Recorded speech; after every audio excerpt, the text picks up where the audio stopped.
ఇక చిత్తూరు జిల్లా కుప్పంలో రౌడీ షీటర్ రేమో ఆగడాలకు అదుపు లేకుండా పోతోంది. తన కారుకు చెయ్యి అడ్డు పెట్టాడంటూ మహబూబ్ బాషా అనే మెకానిక్ పై దాడికి పాల్పడ్డాడు. తీవ్రంగా గాయపడిన అతన్ని ఆసుపత్రికి తరలించే లోపే మృతి చెందాడు. దీంతో పీఈఎస్ ఆసుపత్రి వద్ద మెకానిక్ యూనియన్ సభ్యులు ఆందోళనకు దిగారు. రౌడీ షీటర్ మూర్తి అలియాస్ రేమోపై చట్టపరమైన చర్యలు తీసుకోవాలని వారు డిమాండ్ చేశారు. తమకు న్యాయం జరిగే వరకు డెడ్ బాడీని తరలించేది లేదని కుటుంబ సభ్యులు తెలిపారు.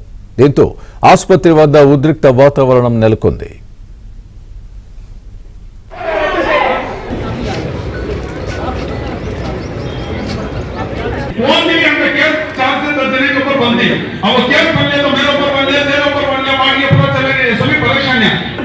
कोई गिर रहा है, किसी का अचानक अटैक आ जा रहा है, कुछ भी हो रहा है, तो मेरी आपसे रिक्वेस्ट इतनी है कि वहाँ जाके बात करते हैं। तो मैं आता हूँ। प्रिवेंटिव डिटेंशन मतलब ये होता है कि कोई भी इंसान सोसाइटी के लिए खतरा है तो उसको एडवांस में अरेस्ट कर लेते हैं।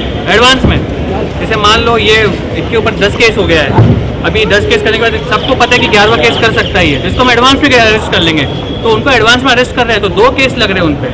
दोनों बहुत बड़े केस है। पीडी केस का मतलब ये होता है कि अगर उनको रेगुलर केस में कुछ वीक पॉइंट पे कुछ होता भी है तो पीडी केस में बाहर नहीं आएगा।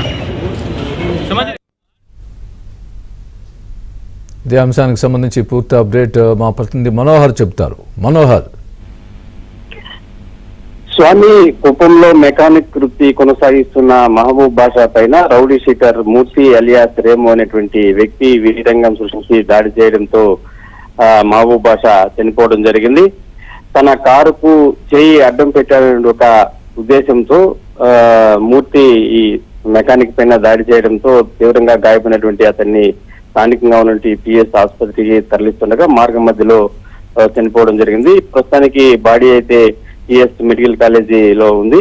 దీంతో అక్కడికి స్థానికంగా ఉన్నటువంటి మెకానిక్ యూనియన్ నాయకులు కావచ్చు, అదేవిధంగా కుటుంబ సభ్యులు కూడా చేరుకుని కొంత ఉద్రిక్త పరిస్థితులు అయితే కొనసాగుతుంది. ఎందుకంటే గతంలో కూడా ఈ రౌడీ షీటరు రేము పైన దాదాపు 4-5 కేసులు కూడా ఉన్నట్లు సమాచారం అవుతుంది. కేవలము ఒక చేయి కారుకు అడ్డంగా పెట్టాలని ఒక నెపంతోనే ఆ రౌడీ షీటర్ ఇతని పైన దాడి చేయడం జరిగింది. మహబూబ్ బాషాకు కొంత ఆరోగ్య సమస్య ఉన్న కారణంగా అతని ఛాతీ పైన బలంగా కొట్టడంతో అతను చనిపోయినట్లు మనకు సమాచారం అవుతుంది. అయితే తమకు న్యాయం జరిగేంత వరకు కూడా ఆసుపత్రి నుంచి డెడ్ బాడీని తీసుకెళ్లేదని కుటుంబ సభ్యులు కావచ్చు, యూనియన్ నాయకులు కూడా కావచ్చు స్పష్టం చేయడం జరిగింది. స్థానికంగా ఉన్నటువంటి పోలీసులు సంఘటన ప్రాంతానికి చేరుకున్నారు.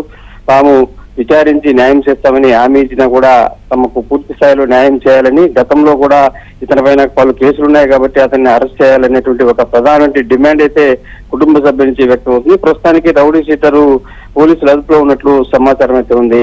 స్వామి, right, thanks for the update Manohar.